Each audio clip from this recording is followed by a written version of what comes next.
सभी को नमस्कार। आज हम भारतीय इतिहास के अंतर्गत जिस टॉपिक पर अपना व्याख्यान प्रारंभ करने जा रहे हैं उस टॉपिक का शीर्षक है 18वीं सदी में पेशवाओं के अधीन मराठा राज्य का साम्राज्य में रूपांतरण कैसे हुआ, या 18वीं सदी में जो मराठा राज्य है उसका एक क्षेत्रीय शक्ति के रूप में जो पेशवाओं के अधीन आविर्भाव है वो कैसे हुआ, किन परिस्थितियों में हुआ, इसी की हम इस व्याख्यान के अंतर्गत पड़ताल है वो आज हम करेंगे। इस टॉपिक के अंतर्गत जिन बिंदुओं को हम हाईलाइट करने का प्रयास करेंगे, जिन बिंदुओं पर हम अपनी परिचर्चा प्रारंभ करेंगे वो कुछ बिंदु हैं, जैसे मराठा राज्य का संक्षिप्त परिचय। हम मराठा राज्य की स्थापना की बैकग्राउंड में जाकर के कुछ चीजों को समझने का प्रयास है वो करेंगे। दूसरा है कि औरंगजेब की मृत्यु के बाद में मराठा राज्य है वो किस प्रकार का आकार लेता है, या मराठा राज्य है वो किस प्रकार से अपने पैरों पर खड़ा होना प्रारंभ होता है। तीसरा हम इसके अंतर्गत पढ़ेंगे कि पेशवाओं की शक्ति का उत्थान कैसे हुआ। ये वही पेशवा थे जिन्होंने 18वीं सदी में मराठा राज्य को एक साम्राज्य के रूप में तब्दील किया। तो हम पेशवाओं की शक्ति के उत्थान है उसकी पृष्ठभूमि को पढ़ेंगे और विभिन्न प्रकार के पेशवाओं के अधीन है मराठा राज्य है जो साम्राज्य में रूपांतरित हुआ उसकी विकास यात्रा को समझने का हम प्रयास है वो करेंगे। चौथा इसके अंतर्गत हम ये देखेंगे कि मराठा राज्य का साम्राज्य में रूपांतरण है वो किस प्रकार से हुआ। और पांचवा इसी टॉपिक के अंतर्गत, इसी लेक्चर के अंतर्गत हम ये समझने का प्रयास करेंगे कि मराठा परिसंघ वास्तव में क्या था और मराठा परिसंघ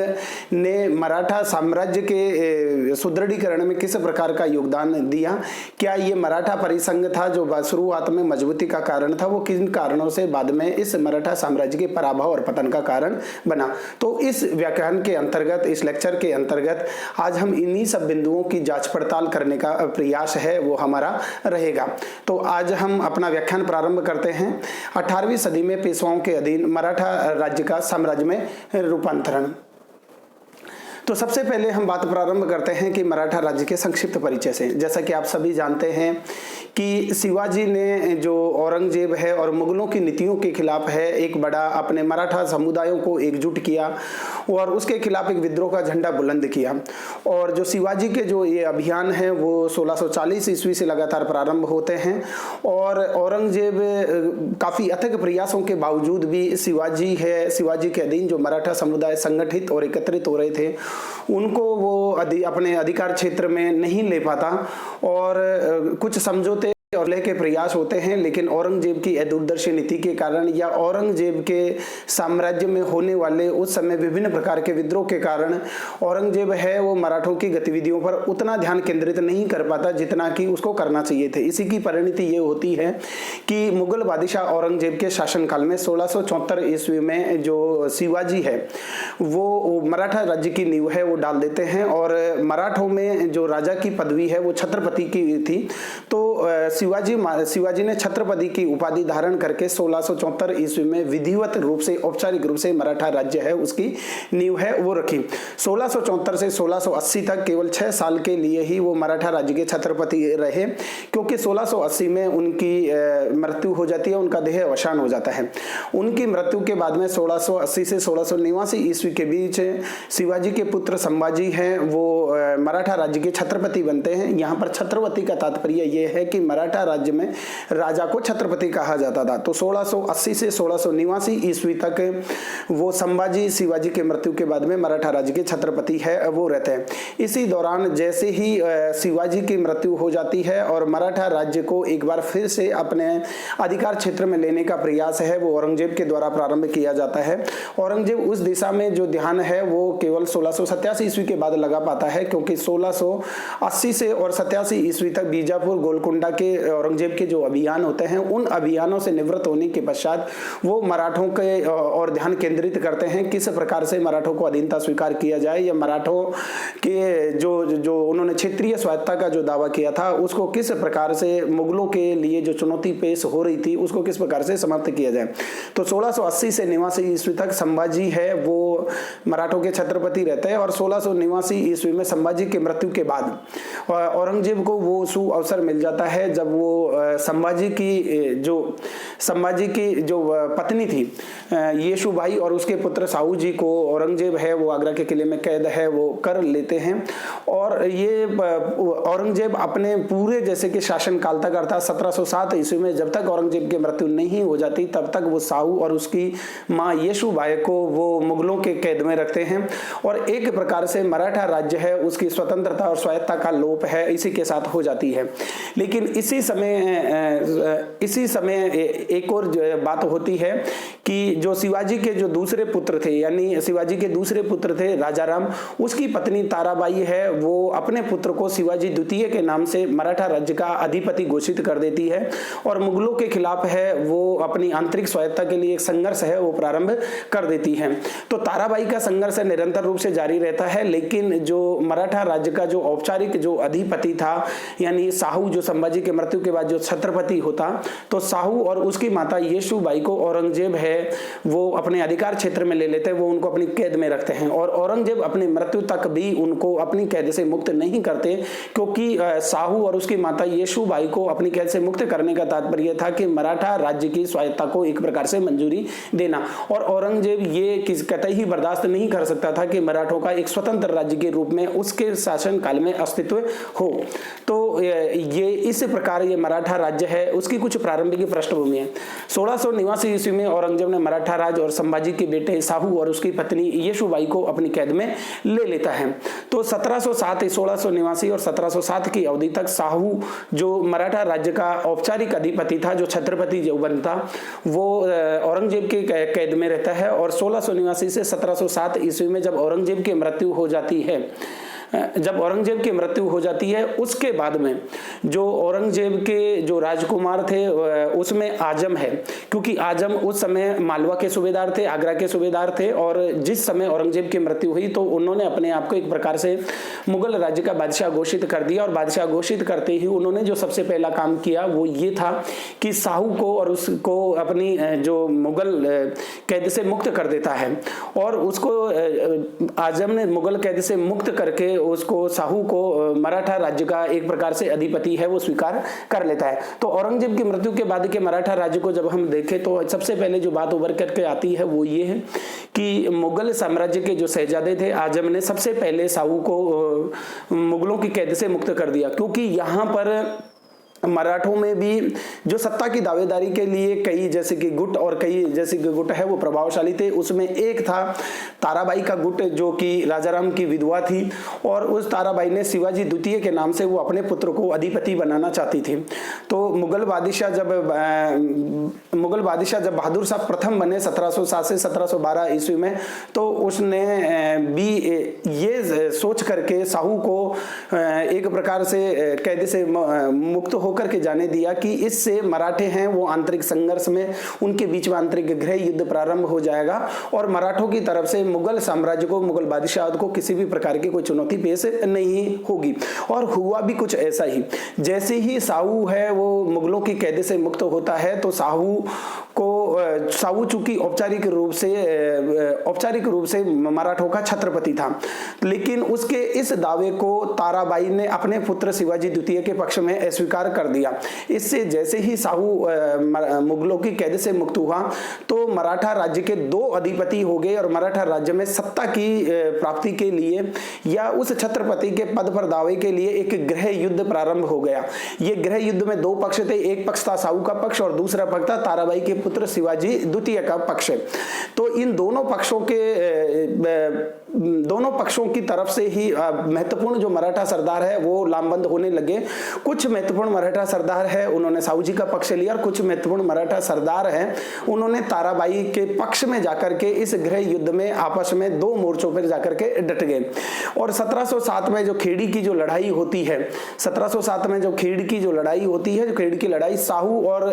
ताराबाई के बीच में, या मैं कहूं कि साहू और शिवाजी द्वितीय के बीच में हुई। साहू की तरफ से जो महत्वपूर्ण मराठा सरदार थे वो थे बालाजी विश्वनाथ और ताराबाई की तरफ से जो मराठा सरदार ताराबाई का साथ दे रहे थे वो थे झन्नाजी जाधव। लेकिन बालाजी विश्वनाथ वो कूटनीति में बड़े कुशल थे और काफी मराठा सरदारों पर उनका प्रभाव था, तो उन्होंने धन्नाजी जाधव को अपनी तरफ मिला लिया और जो खेड़ी की लड़ाई है उसमें साहू को औपचारिक रूप से विजय हासिल हो जाती है और इसी के साथ साहू है वो मराठों का वैधानिक जो छत्रपति है वो घोषित कर दिया जाता है। तो जब ये गृह युद्ध होता है, उस और गृह युद्ध की जो निर्णायक लड़ाई होती है, जैसे मैंने कहा वो खेड़ी की लड़ाई है 1707 ईस्वी में, वो साहू और शिवाजी द्वितीय के बीच में होती है, जिसमें निर्णायक पराजय है वो साहू के पक्ष में रहती है और 1708 ईस्वी में साहू का सतारा में राज्याभिषेक हो जाता है और वो मराठा राज्य के छत्रपति घोषित किए जाते हैं। लेकिन ताराबाई किसी भी प्रकार से, भले ही वो युद्ध में परास्त हो गई हो, वो गृह युद्ध है जो सत्ता के लिए जो संघर्ष हुआ था उसमें परास्त हो गई, लेकिन ताराबाई किसी भी प्रकार से अपने पुत्र को मराठा राज्य का छत्रपति जैसे कि स्वीकार करने से कम पर तैयार नहीं थी। इसलिए मराठा राज्य में सत्ता के दो केंद्र हो गए। एक था प्रथम सतारा का केंद्र जहां पर साहू की सत्ता विराजमान थी, साहू ने अपने को छत्रपति घोषित किया था, और दूसरा था कोल्हापुर का केंद्र, कोल्हापुर जहां पर ताराबाई ने जाकर के अपने पुत्र शिवाजी द्वितीय के साथ शरण ले ली थी और उसने भी अपने आप को अनऑफिशियल रूप में मराठा राज्य का छत्रपति और अधिपति घोषित कर रखा था। तो औरंगजेब की मृत्यु के बाद का जो मराठा राज्य है कुछ समय के लिए गृह युद्ध है, आंतरिक संघर्ष है, उलझनों का दौर था, और इसमें जो महत्वपूर्ण जो विजयश्री हासिल होती है वो साहू को होती है और साहू औपचारिक रूप से मराठा राज्य के छत्रपति बनकर के आते हैं। तो लेकिन साहू को जो छत्रपति बनाने में जो सबसे महत्वपूर्ण भूमिका जो निभाई थी वो थी बालाजी विश्वनाथ। बालाजी विश्वनाथ ने साहू का न केवल साथ दिया बल्कि महत्वपूर्ण मराठा सरदार जो कि ताराबाई के पक्ष में थे, जैसे धन्नाजी जाधव जो कि ताराबाई के पक्ष में मराठा सरदारों का नेतृत्व कर रहे थे, उसको अपने पक्ष में मिलाया।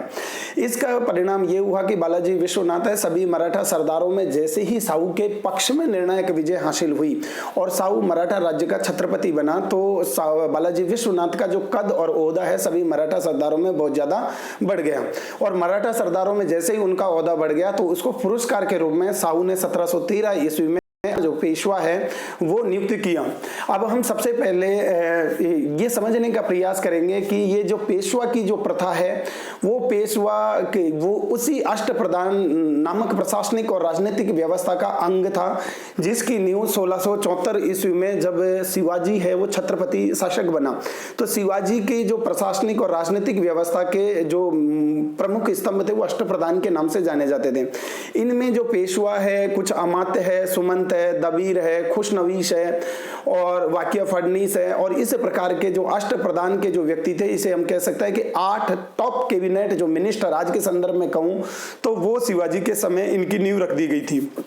इसमें पेशवा भी एक महत्वपूर्ण पदाधिकारी थे, लेकिन पेशवा को उस तरह का सम्मान और उस तरह का ओहदा उस समय नहीं मिला था। तो अगर कभी एग्जाम में ये प्रश्न पूछा जाए कि पेशवा के पद की शुरुआत कब हुई, तो पेशवा के पद की शुरुआत शिवाजी के समय में अष्टप्रधान के एक सदस्य के रूप में हुई थी। लेकिन इस पेशवा के पद को जो वास्तविक पहचान और वास्तविक जो शक्ति का जो प्रतीक बना वो साहू छत्रपति के शासनकाल में जो बना। साहू 1708 से और 1749 ईस्वी तक मराठा राज्य का छत्रपति रहता है। तो बालाजी विश्वनाथ के समय में मराठों की वास्तविक सत्ता का मराठा राज्य में प्रारंभ है और वो होता है, और न केवल बालाजी विश्वनाथ के अधीन मराठा पेशवाओं की वास्तविक सत्ता का प्रारंभ हो जाता है, बल्कि जो मराठा राज्य के एक साम्राज्य में परिवर्तित होने की प्रक्रिया भी इन्हीं पेशवाओं के अधीन है वो प्रारंभ होती है। तो हम इसी को एक जो पेशवा है बालाजी विश्वनाथ है वो साहू के अधीन एक महत्वपूर्ण पद हो गया, और जितने भी अष्टप्रधान के जो पदाधिकारी थे एक प्रकार से वो प्रभावहीन हो गए पेशवा के पद के आगे, और पेशवा ये सभी महत्वपूर्ण राजनीतिक नियुक्तियां करने लगा। जो भी किसी से संधि करना हो, युद्ध छेड़ना हो या अभियान करना हो वो साहू की तरफ से पेशवा के द्वारा संपादित किए जाने लगे। तो अब हम यही देखने का प्रयास करेंगे और ये समझेंगे बारीकी से कि पेशवाओं के अधीन मराठा राज्य है वो साम्राज्य के रूप में किस प्रकार से परिवर्तित हुआ। तो 18वीं सदी में जो साहू ने सबसे पहले जो अपना पेशवा जिसने उसकी भरपूर सहायता की थी वो थे बालाजी विश्वनाथ। बालाजी विश्वनाथ को 1713 ईस्वी में पेशवा बनाया गया और 1720 ईस्वी तक मुगल पेशवा रहे। जिस समय बालाजी विश्वनाथ पेशवा बने और जिस समय साहू छत्रपति बने उस समय उनके सामने कुछ कई समस्याएं थी। एक सबसे प्रमुख समस्या ये थी कि शिवाजी ने जिन क्षेत्रों पर अधिकार किया था जिसको स्वराज्य कहा जाता था वो अभी भी मुगलों के अधिकार क्षेत्र में थे। दक्कन के चौथ और दक्कन के सूबों से चौथ और सरदेश मुखी वसूल करने के अधिकार से उनको वंचित कर दिया गया था।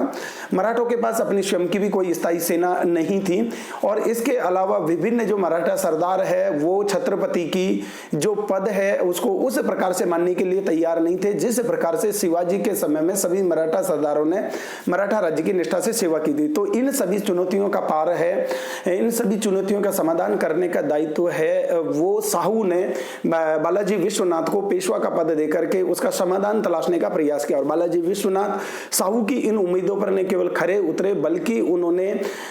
मराठा राज्य की जो पुराने वैभव और पुरानी जो स्थिति है उसको लौटाने का एक प्रयास किया। तो बालाजी विश्वनाथ 1713 से 1720 ईस्वी तक मराठा राज्य के वो पेशवा रहते हैं और इसी के समय से पेशवा आधिपत्य का वास्तविक काल प्रारंभ माना जाता है, क्योंकि शिवाजी के समय अष्टप्रधान में जो पेशवा थे वो एक प्रकार से शिवाजी के मातहत थे और अधीनस्थ अधिकारी से ज्यादा का उनका कोई दर्जा नहीं था। लेकिन ये वास्तव में यहाँ पर कार्यकारी प्रधान बन गए और साहू है वो मराठा राज्य के नाम मात्र के राजा थे और सारे जो भी प्रशासनिक और राजनीतिक कार्यों का संचालन वो पेशवा के द्वारा किया जाने लगा। तो एक प्रकार से मराठा राज्य की जो सत्ता है वो पेशवाओं के अधीन में आने के दौर की शुरुआत है वो बालाजी विश्वनाथ के समय से ही प्रारंभ होती है। तो बालाजी विश्वनाथ ने सबसे ज्यादा अपने समय में जो ऐतिहासिक काम किया वो ये था कि उन्होंने अपना एक ऐतिहासिक समझौता मुगल दरबार से सैयद बंधुओं के माध्यम से करवाया। ये सैयद बंधु इतिहास में किंग मेकर के नाम से जाने जाते हैं और फर्रुखसियर के समय में जब सैयद बंधुओं को ये लगा कि मुगल दरबार में उनके खिलाफ तुरानी और ईरानी गुट मिलकर के कोई षड्यंत्र कर रहे हैं और इसके लिए उन्हें किसी बाहरी सहयोगी की आवश्यकता है, तो उनको बालाजी विश्वनाथ के रूप में वो सहयोगी दिखाई दिया। लेकिन बालाजी विश्वनाथ सैयद बंधुओं का तब तक सहयोग करने के लिए राजी नहीं थे जब तक कि मराठों की कुछ शर्तों को नहीं मान लिया जाए। तो सैयद बंधुओं की आवश्यकता और मराठा राज्य यानी बालाजी विश्वनाथ और साहू की समसामयिक आवश्यकताओं के मद्देनजर 1719 ईस्वी में जो मराठा राज्य और मुगल दरबार के बीच में जो एक ऐतिहासिक समझौता हुआ वो मुगल दरबार की तरफ से सैयद बंधुओं ने और मराठों की तरफ से बालाजी विश्वनाथ ने उस ऐतिहासिक संधि और उस ऐतिहासिक करार को किया जो 1719 ईस्वी में संपन्न हुआ। इस ऐतिहासिक करार की कुछ महत्वपूर्ण शर्तें थी। मुगलों ने जो छत्रपति साहू है उसको मराठों का छत्रपति स्वीकार कर लिया और शिवाजी के द्वारा और मराठों के द्वारा जो भी क्षेत्र जीते गए थे उन सभी पर साहू के अधिकार को मान्यता दे दी गई, यानी मराठा राज्य की सीमा को वहां तक मान लिया गया। इसके अलावा दक्कन के 6 सूबों की चौथ और सरदेश मुखी का अधिकार है वो मराठों को दे दिया गया। इसके बदले में मराठों को क्या करना था? मराठों को यह करना था कि 15,000 घुड़सवारों के साथ वो मुगल दरबार में सैयद बंधुओं की रक्षा के लिए रखने थे।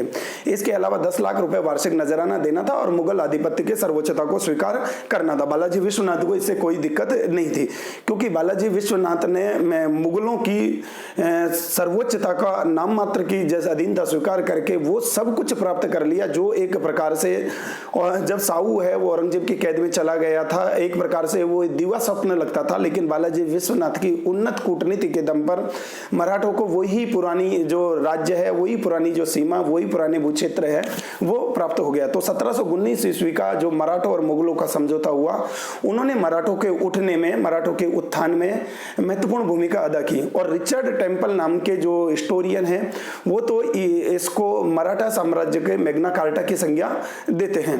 मराठा साम्राज्य के मैग्ना कार्टा की संज्ञा है उसके द्वारा दी जाती है। इसके समय में बालाजी विश्वनाथ ने एक और काम किया क्योंकि बालाजी विश्वनाथ क्योंकि जैसे मैंने कहा मराठाओं की कोई अपनी स्थायी सेना नहीं थी और सरदारों के पास में छोटी छोटी सैनिक टुकड़ियां थी और पेशवा के लिए और छत्रपति के लिए जितना मराठा क्षेत्र में चौथ और सरदेश मुखी वसूल करने का अधिकार दिया था, दक्कन के 6 सूबों की चौथ और सरदेश मुखी वसूल करने का अधिकार जो दिया गया था उस पर जैसे कि उनके द्वारा केवल पेशवा और साहू के अभियान करके ही चौथ और सरदेश मुखी वसूल करें यह संभव नहीं था। इसलिए उन्होंने चौथ और सरदेश मुखी वसूल करने का अधिकार अलग अलग क्षेत्रों में तैनात मराठा सरदारों को दे दिया। इससे मराठा सरदारों का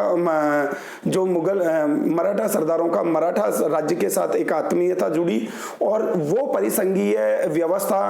का एक प्रकार से सैन्य विकास होने लगा जो बाद में मराठा परिसंघीय व्यवस्था के रूप में उभर करके सामने आती है। इसके अलावा बालाजी विश्वनाथ अब मराठा राज्य की प्रशासनिक और राजनीतिक व्यवस्था का केंद्र बिंदु हो गया था और जितने भी मराठा जो सरदार थे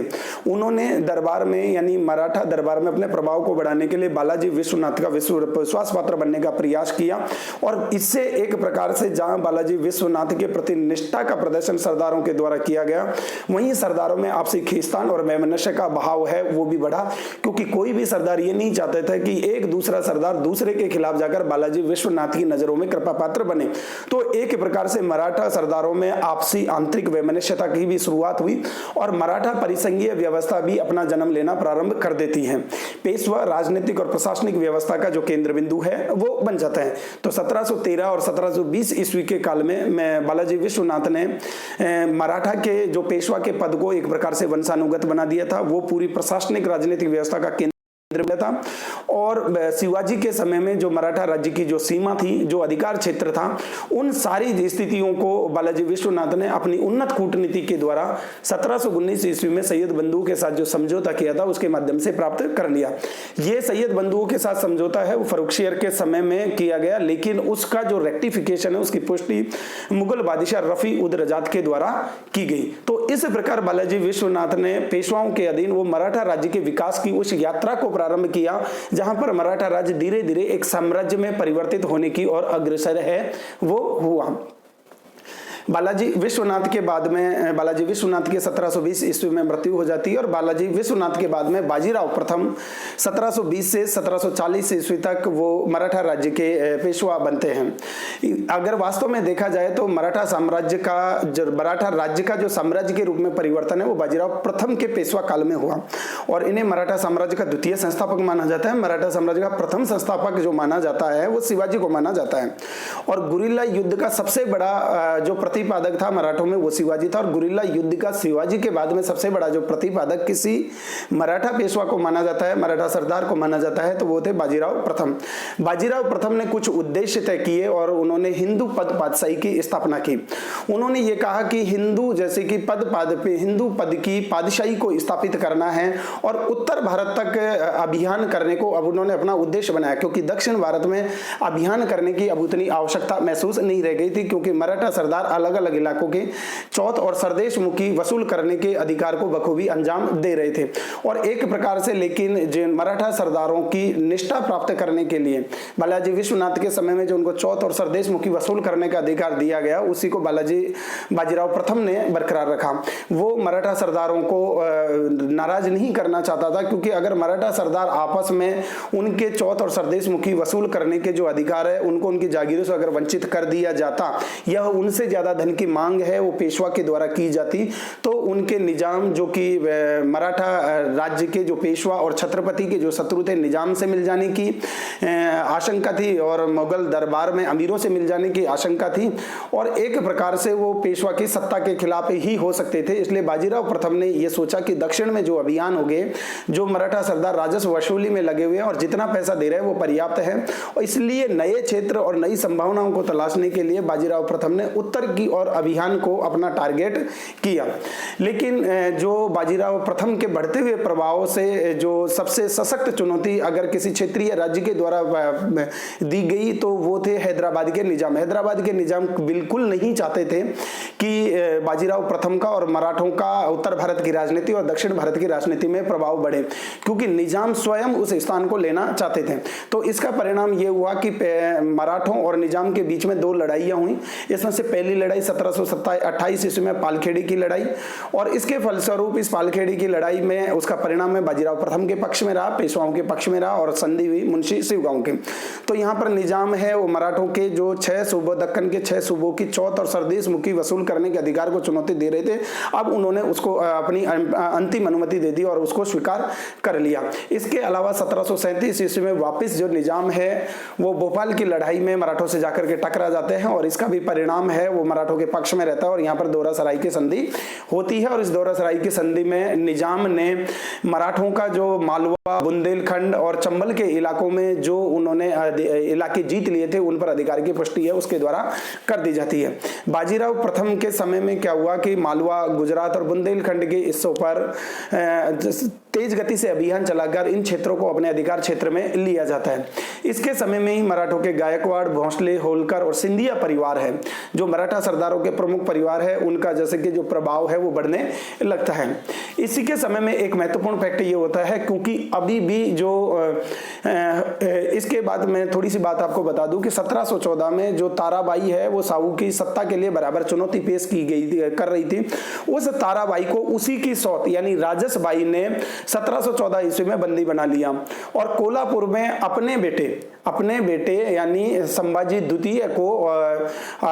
कोल्हापुर में एक प्रकार से छत्रपति घोषित कर देती है। तो जो संभाजी द्वितीय के द्वारा जो शिवाजी द्वितीय की चुनौती है वो समाप्त हो जाती है और उसके स्थान पर राजस बाई के बेटे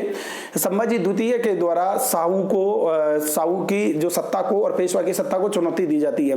बाजीराव प्रथम के समय में बाजीराव प्रथम किसी भी प्रकार से मराठा राज्य की सत्ता में बिखराव को पसंद करने के लिए तैयार नहीं था। मराठा राज्य का बिखराव ऐसी स्थिति को पैदा होने देना नहीं चाहता था। लेकिन उस कोल्हापुर में जो राजस बाई है और उसके पुत्र संभाजी द्वितीय है, उसको लगातार है वो उकसाने का काम है वो निजाम के द्वारा किया जा रहा था। जब निजाम की 1728 में पालखेड़े की लड़ाई में जब हार हो जाती है तो 1731 ईस्वी में वारना पैक्ट होता है और उस वारना पैक्ट के तहत है वो कोल्हापुर का जो इलाका है वो संभाजी द्वितीय के पक्ष में छोड़ दिया जाता है, साहू के द्वारा उसको मान्यता दी जाती है।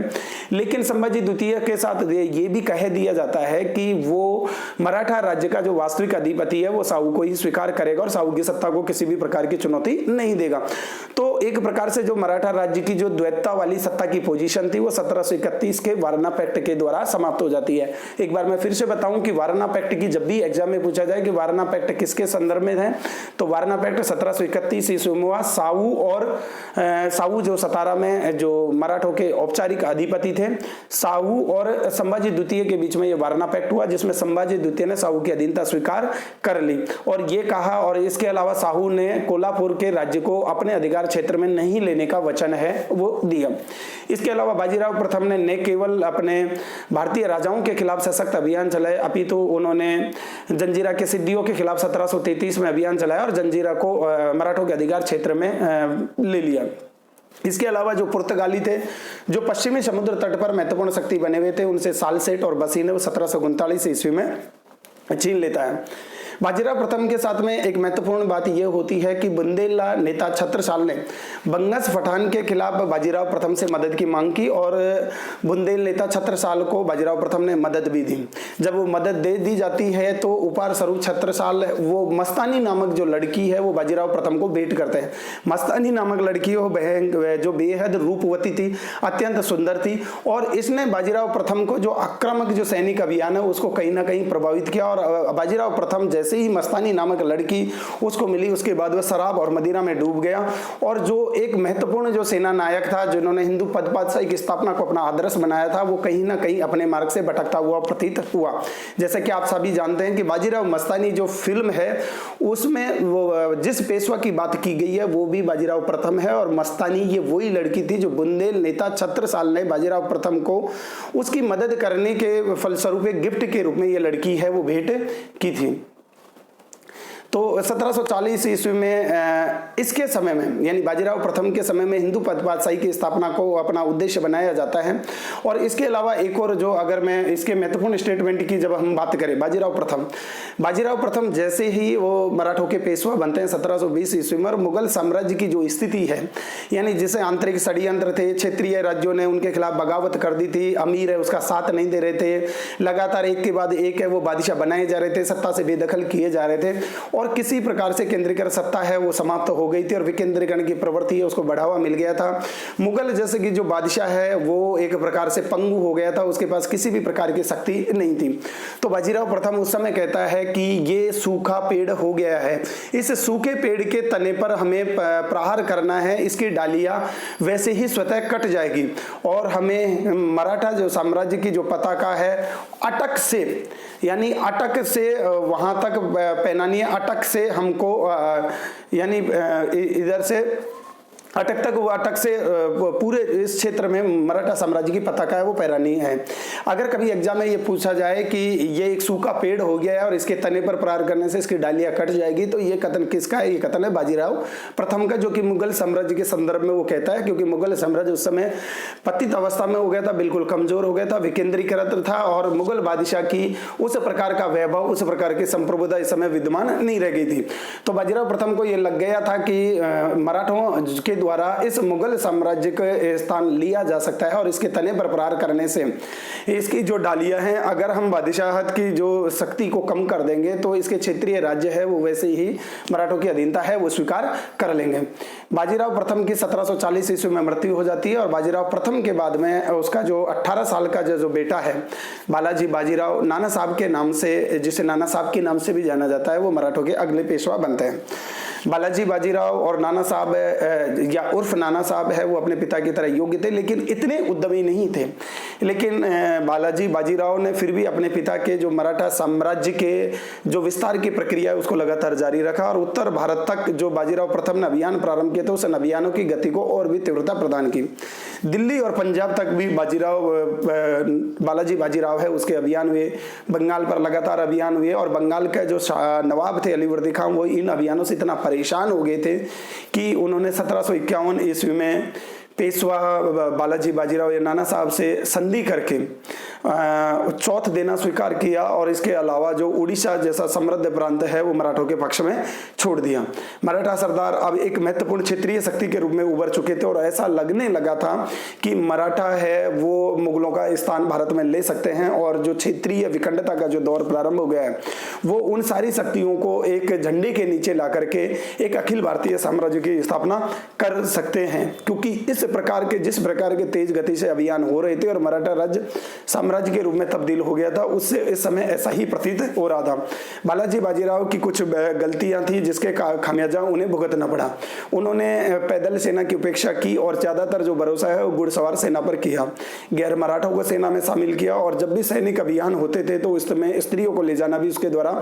परमिट कर दिया गया। इससे एक प्रकार से उनके सैनिक अभियान है वो प्रतिकूल रूप से प्रभावित हुए, जिसका खामियाजा उन्हें पानीपत के तृतीय युद्ध जब हुआ अहमद शाह अब्दाली के साथ जब उनकी मुठभेड़ हुई उसमें देखने को मिलता है। इसके अलावा बालाजी बाजीराव और नाना साहब है वो थोड़े अधीरता और जल्दबाजी करते थे और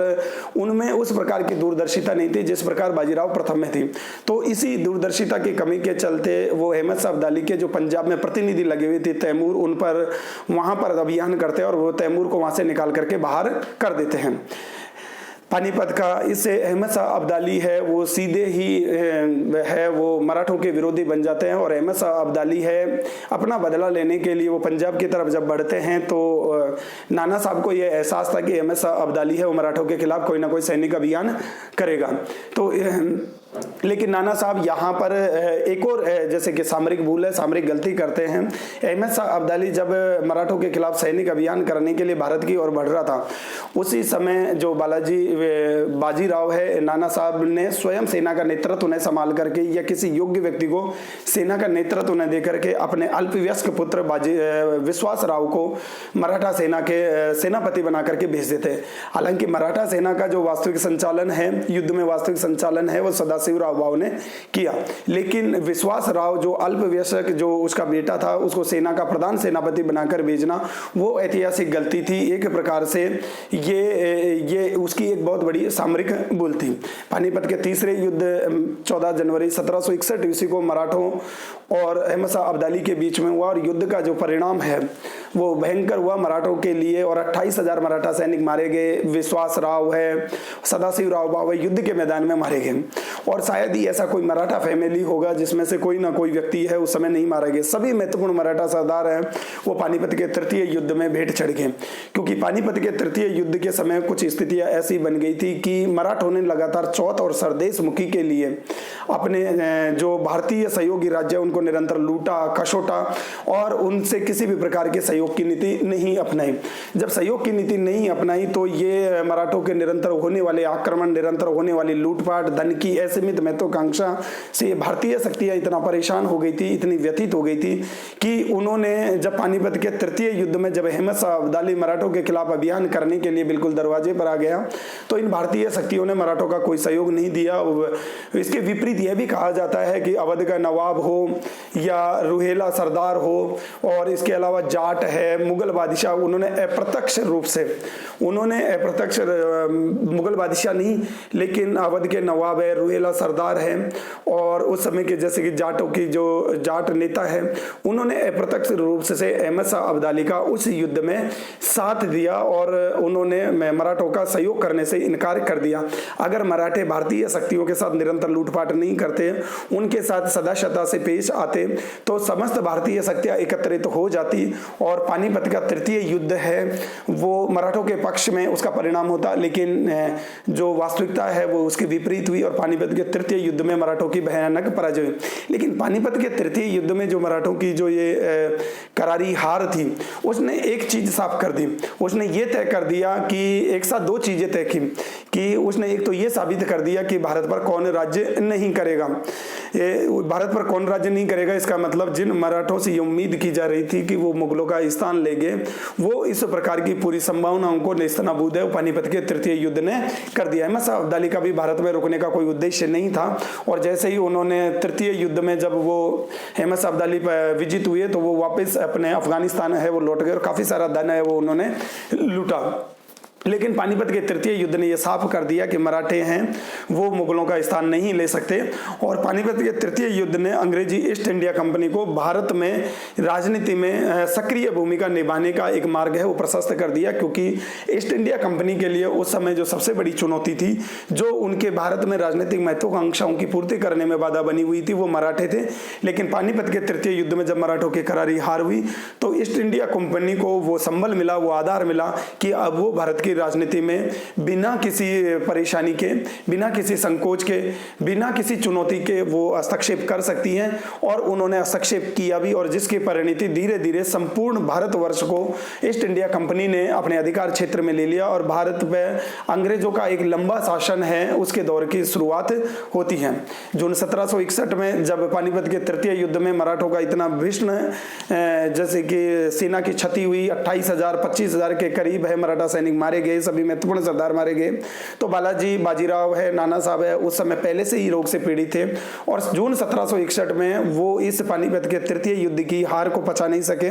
और वो उनका निधन है वो हो गया। मराठा साम्राज्य है वो एक प्रकार से अस्त व्यस्त स्थिति में हो गया और 1761 ईस्वी में जब उसकी मृत्यु हुई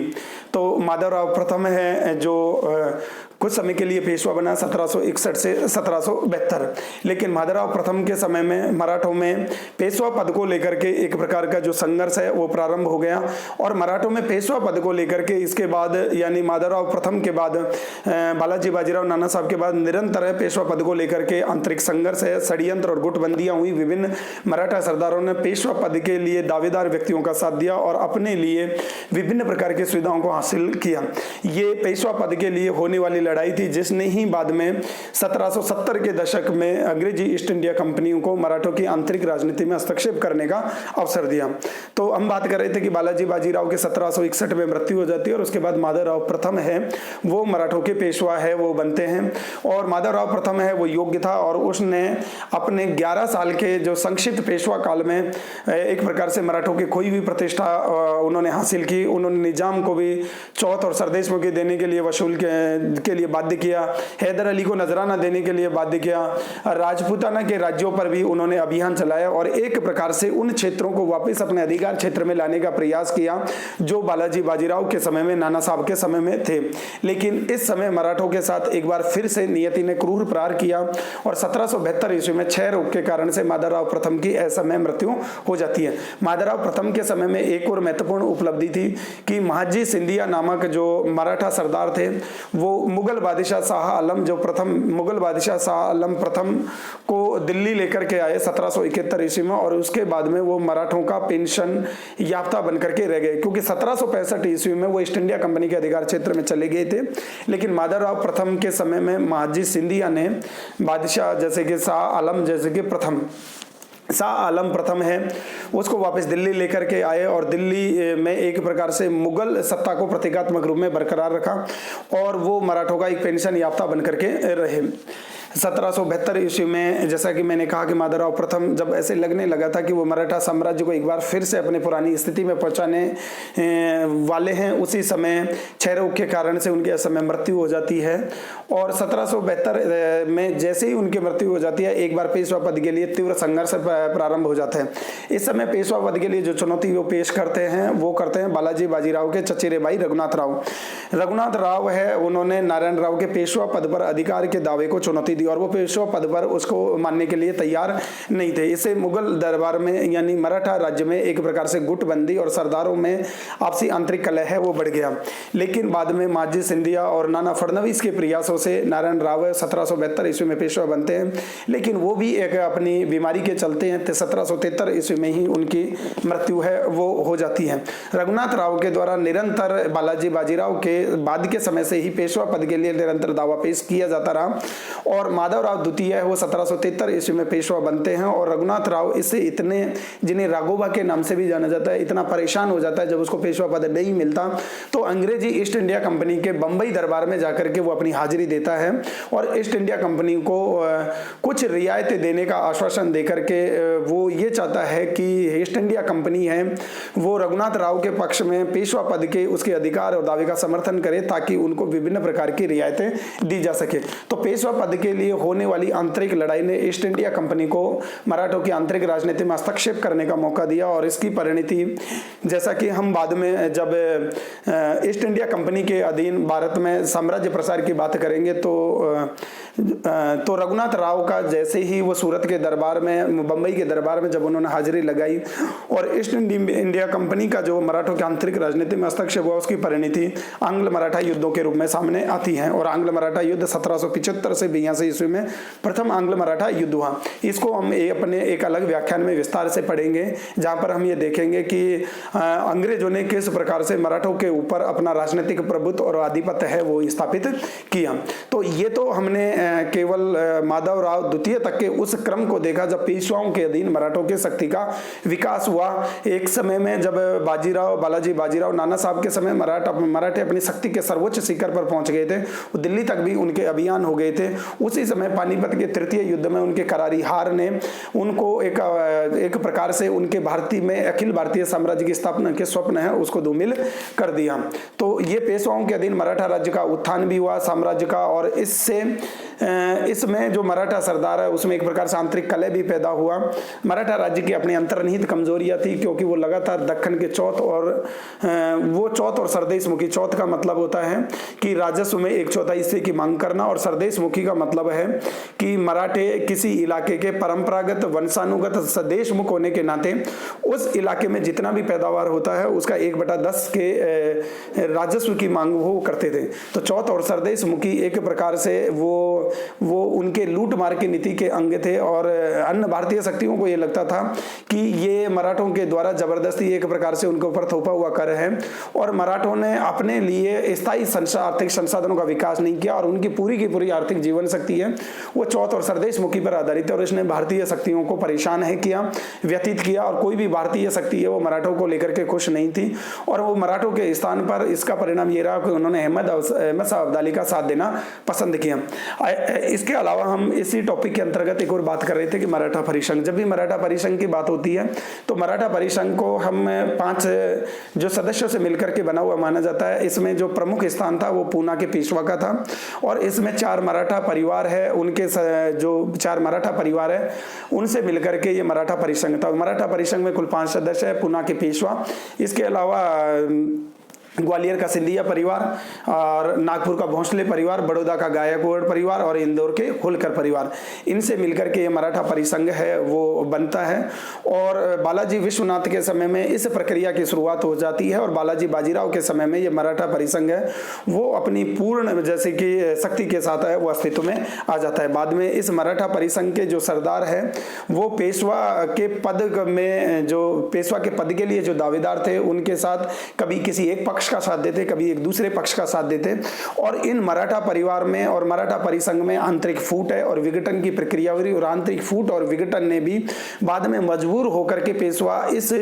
मराठा परिसंघ के अन्य मराठा सरदारों से इतने व्यथित और दुखी हो गए थे कि उनको भी बाद में अपनी सुरक्षा के लिए, जिस पेशवा के अधीन किसी समय मराठों की सत्ता चलती थी, उस पेशवा को अपनी जान माल की सुरक्षा के लिए कहां पर जाना पड़ा, उनको बसिन की जो 1802 ईस्वी में संधि हुई है, अपने सारे अधिकार है वो ईस्ट इंडिया कंपनी को सौंपने लगे और ईस्ट इंडिया कंपनी से अपनी सुरक्षा की मांग है वो करनी पड़ी। इसको हम बाद में एक अलग व्याख्यान में देखेंगे। इसके साथ ही मैं आपको एक और बात है वो बताना इसके अंतर्गत भूल गया, वो था कि जब यानी बालाजी बाजीराव के समय में, बालाजी बाजीराव जिसे नाना साहब कहा जाता है, जब वो पेशवा थे तो 1749 ईस्वी में जो साहू जी जो छत्रपति थे मराठा राज्य के, उसकी मृत्यु हो जाती है और वो एक वसीयत छोड़ करके जाते हैं। उसके बाद में ये कह देते हैं कि आज से कि मेरे जाने के बाद में जो मराठा राज्य का जो वास्तविक जो शक्ति का जो केंद्र होगा वो पूना के पेशवा में होगा, पेशवा में ही उसकी शक्ति होगी। और इस शक्ति को कार्यान्वित करने के लिए संगोला की संधि 1750 ईस्वी में होती है और 1750 की यही वो संधि थी जिसमें पेशवा को मुगल मराठा राज्य का वास्तविक जो प्रधान है वो घोषित कर दिया जाता है। हालांकि छत्रपति का पद है वो बरकरार रहता है और 1848 तक वो पद है वो बरकरार रहता है, लेकिन वो एक सिर्फ रबर और स्टाम्प बनकर के रह गया और मराठा राज्य की जो शक्ति का वास्तविक केंद्र है वो पेशवा बन जाता है। और इसी के लिए बालाजी बाजीराव है अपने लिए पेशवा के मुख्यालय को तरह से वो कहां पर पूना में यानी पुणे में स्थानांतरित कर लेते हैं। तो इस प्रकार से हमने मराठों के क्षेत्रीय शक्ति के रूप में उत्थान को देखा और इसके अंतर्गत जो परीक्षा उपयोगी जो क्वेश्चंस हैं वो ये हो सकते हैं कि 18वीं सदी में प्रथम जो पेशवा है वो कौन थे, इंदुपद पातशाही का आदर्श किसने दिया और इसके अलावा किसने दिल्ली तक अपने अभियान किए और पुर्तगालियों से सालसेट और बसी ने किस पेशवा के काल में छीना गया, संगोला की संधि से आप क्या समझते हैं, पानीपत के तृतीय युद्ध के समय मराठों के पेशवा कौन थे और मराठ और मुगल बादशाह शाह आलम को वापस दिल्ली किस पेशवा के शासनकाल में लाया गया और किस पेशवा की मृत्यु के बाद में मराठा राज्य में पेशवा पद को लेकर के आंतरिक संघर्ष है वो प्रारंभ हुआ। इन सभी बातों को एग्जाम के पॉइंट ऑफ व्यू से पूछा जाता है। हमने प्रत्येक चीज को बारीकी से समझने का प्रयास किया। ये व्याख्यान आप सभी के लिए बेहद उपयोगी होगा ऐसा मेरी आशा और आप सभी से अपेक्षा है। एक नए व्याख्यान के साथ मैं फिर कल आपके समक्ष हाजिर होऊंगा। तब तक के लिए आप सभी का बहुत बहुत धन्यवाद।